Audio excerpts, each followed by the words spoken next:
জোটের পুরনো শরিক ইসলামী আন্দোলনকে বঞ্চিত করে নতুন দলগুলোকে অগ্রাধিকার দেওয়ার পরেও তাদের ফেলে যাওয়া ৪৪টি আসন থেকে ভাগ চাইছে এনসিপি ও মামুনুল হকের দল। জামায়াত আগে থেকে এনসিপিকে ৩০টি আসন দিতে রাজি হয়েছিল। এনসিপি প্রার্থী দিয়েছে ৪৪টি আসনে, যার মধ্যে ২৭টি আসন চূড়ান্ত হয়েছে।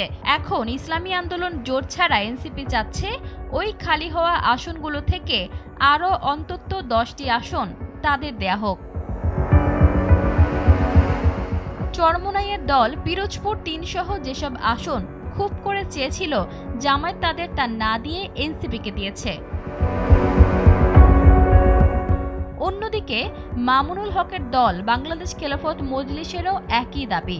প্রথম দিকে তারা ৯৪টি আসনে প্রার্থী দিলেও জোটের সাথে সমঝোতা হয়েছিল ২০টি আসনের। ২৫০ আসনের সমঝোতার ঘোষণা হলেও এখন তারা বলছে, যেহেতু চরমোনাই চলে গেছে তাই অনেক আসন খালি হওয়ায় আরও ৫টি বাড়তি আসন চায় মামুনুল হকের দল।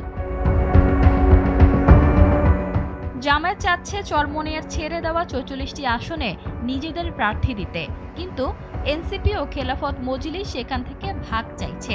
গত বৃহস্পতিবার ২৫০টি আসনের সমঝোতার ঘোষণা দিলেও ইসলামী আন্দোলন জোট থেকে বেরিয়ে যাওয়ায় এখনো কোনো কিছুই চূড়ান্ত হয়নি। তাই আগে থেকে বোঝা যাচ্ছে না কে কয়টি আসনে লড়বে। ঈশিতা আক্তার, সময়ের আলো।